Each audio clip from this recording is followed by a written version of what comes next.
Saya masih bersama pendaki 104 gunung di Indonesia dan dunia serta pernah mendapat 3 rekor muri sebagai pendaki termuda Kansa Shahla. Sudah 104 gunung. Yang ada di mindset Kansa tuh apa sih yang dicari memang? Menurut aku yang aku cari pastinya pengalamannya itu sih. Dan aku ngelihatnya adalah proses yang aku jalanin itu. Bukan puncaknya tapi prosesnya sebenarnya. Karena dari proses-prosesnya aku banyak dapat pelajaran baru. Misalnya aku bisa belajar keberanian aku, kemandirian aku, ketemu teman-teman baru dari daerah yang berbeda-beda juga, bisa tahu cara survival skill, ilmu-ilmu monitoring dari orang-orang yang berbeda-beda. Jadi hal-hal itu yang bisa ngebuild aku jadi diri aku yang sekarang sih. Gitu. Meskipun itu berisiko, bahkan di lokasi yang berisiko itu bisa bertaruh nyawa kan, Sa? Bisa bertaruhnya. Dan itu aku banyak banget dapat pengalaman-pengalaman yang jadi pelajaran buat hidup aku juga untuk ke depannya gitu. Selain dapat rekor muri, tapi naik gunung ini kan mengantarkan beasiswa juga untuk Kansa ya? Betul banget. Jadi memang selain jadi hobi aku juga dari kecil, alhamdulillahnya sekarang pendidikan gunung menjadi prestasi juga untuk aku. Aku bisa menjadi mendapatkan jalur prestasi dalam universitas aku juga yang sekarang di UI juga. Aku dari SMP sampai SMA selalu dapat beasiswa dari pendakian gunung juga dan jadi brand ambassador Eger, duta UI dari pendakian gunung juga. Tapi kan nggak ada yang instan, nggak ada yang instan. Itulah kenapa saat ada sekarang FOMO naik gunung seperti yang kita bahas sebelumnya. Apa yang Kansa mau pesankan ke kawan-kawan yang baru mau memulai misalnya naik gunung di usia yang sekarang misalnya yang nggak muda lagi, misalnya 19 tahun baru memulai, kalau Kansa kan udah dari kecil gitu. Nah apa yang mau dipesankan untuk yang baru mau memulai? Mungkin aku bisa tekankan lagi kalau gunung itu meliputi bahaya objektif dan subjektif, banyak banget bahaya-bahaya di dalamnya, pastinya butuh antisipasi, pastinya butuh persiapan juga dalamnya. Dan persiapannya butuh yang matang, mulai dari tadi pengalaman dan ditemenin oleh orang yang berpengalaman, lalu persiapannya juga, fisiknya juga, dan gak usah takut gak nyampe puncak ataupun gak usah takut malu atau misalnya gak nyampe puncak karena gunungnya tetap akan di sana, gunungnya bakal tetap nungguin kamu, yang penting keselamatan tetap nomor 1 juga. Jadi harus step by step juga step ya? By step Kansa tadi mendaki Rinjani aja bolak-balik? Bolak-balik, aku butuh waktu sekitar 4 tahun baru nyampe di puncak mungkin. Karena yang harus ada di pikiran adalah bukan nyampe puncak secepat mungkin, begitu ya kan tapi saya? Prosesnya, karena kalau misalnya kita nyampe di puncak tapi kita turun terseok-seok, kita dalam keadaan sakit, akan percuma juga. Bukan itu esensi naik gunung, itu bukan itu, tapi prosesnya. Dan kalau dibandingkan dengan Kansa pernah naik gunung di lokasi lainnya, apa yang paling berbeda sih? Apakah di sana lebih tegas peraturannya? Misalnya kalaupun konten-konten di tempat tertentu nggak bisa sembarangan kita ngambil video. Bener, apalagi kalau banyak banget ya kayak misalnya kayak Gunung Rinjani, contohnya Gunung Rinjani itu sangat-sangat berbahaya lagi medannya apalagi untuk mencapai ke puncak. Menurut aku sih sangat-sangat tidak disarankan untuk mengambil konten atau mengeluarkan HP di saat lagi perjalanan menuju puncak. Bahkan ada yang mengapply peraturan bahwa selama menuju ke puncak Rinjani nggak boleh ada yang bikin konten, nggak boleh ngeluarin HP, tapi ngeluarin HP di puncak aja gitu. Saking berbahayanya jalur menuju ke puncak Rinjani.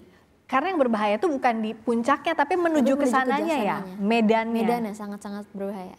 Nah artinya kan untuk terutama sekarang banyak komunitas-komunitas baru, pendaki gunung atau hobi-hobi untuk mendaki gunung. Tidak bisa sembarangan orang, tapi semua orang punya kesempatan yang sama kan? Semua orang punya kesempatan.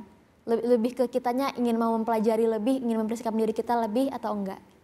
Karena gunung itu butuh banget ilmu-ilmu monitoring, ilmu-ilmu survival skill, karena kita nggak akan tahu apa yang akan terjadi di sana nanti.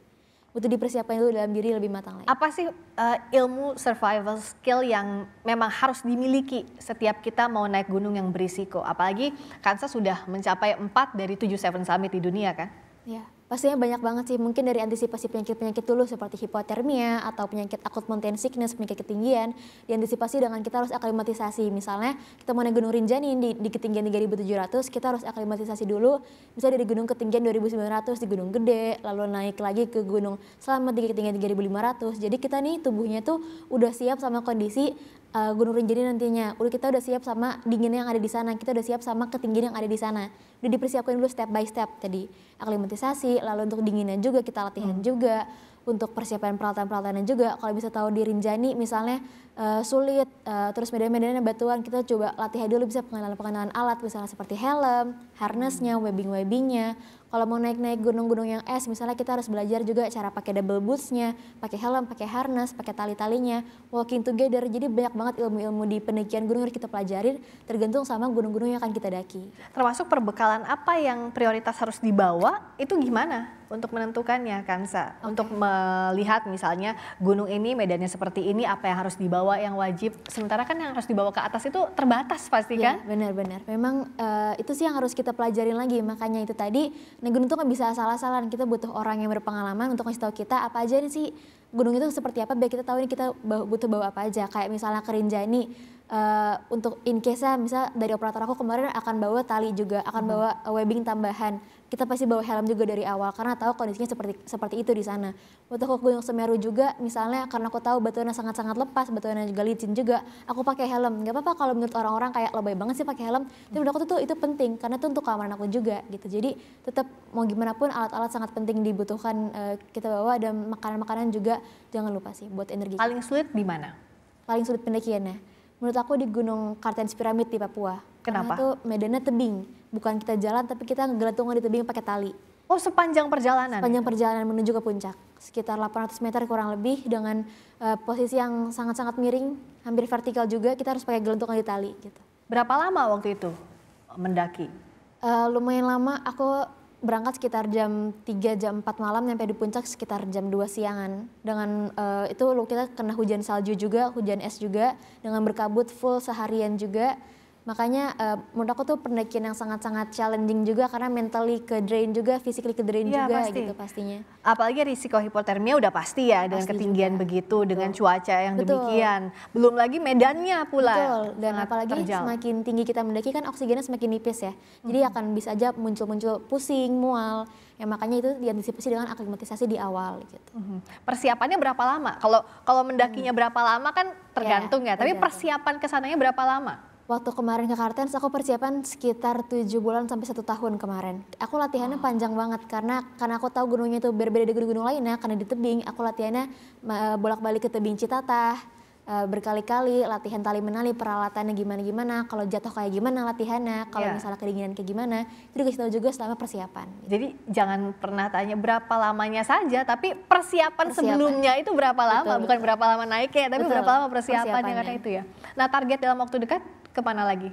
Target dalam waktu dekat mungkin aku akan melanjutkan ke 7 Summit dunianya karena sudah 4 gunung, tersisa 3 gunung lagi, yaitu Gunung Denali di Alaska, Vincer Massif di Antartika, dan Everest di Himalaya. Semoga bisa tercapai untuk ketiga gunung. Amin. Kapan targetnya? Amin, semoga insya Allah di akhir tahun ini. Berarti persiapannya udah dari berapa lama lalu? Dipersiapkan. Gitu. Sudah berapa lama tuh persiapannya menuju ke situ? Mulai dari kemarin awal-awal tahun sudah berpersiapan juga. Gitu. Nah, apa yang mau disampaikan sama Kansa?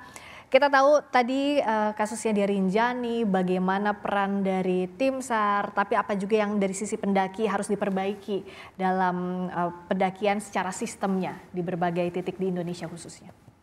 Menurut aku itu tadi mulai dari persiapan dari diri kita juga harus matang, lalu untuk taman nasional gunungnya juga harus memberlakukan peraturan yang ketat juga, dan untuk operatornya dan guide-guide-nya sudah harus bersertifikat juga, nggak bisa asal-asalan. Beneran tadi dibilang harus punya ilmu-ilmu mountaineering, ilmu-ilmu survival, harus tahu gimana cara nge-manage orang waktu lagi di gunung karena akan berbeda situasinya di gunung dan di kota juga. Jadi memang banyak banget aspek-aspek dan manusia-manusia yang dibutuhkan dan bantuan-bantuan yang dibutuhkan saat lagi di gunung gitu. Persiapannya harus matang, bukan harus matang. Persiapan instan semalam, tapi butuh latihan fisik, mental, dan kesabaran. Dan sekali lagi hakikat pendakian adalah kembali ke rumah dengan selamat. Keselamatan tetap nomor 1. Hakikat pendakian adalah kembali ke rumah dengan selamat. Terima kasih Kansa sudah hadir di program Rosi. Terima kasih Anda telah menyaksikan Rosi. Kita jumpa lagi Kamis depan hanya di Kompas TV, independen, terpercaya. Selamat malam, sampai jumpa.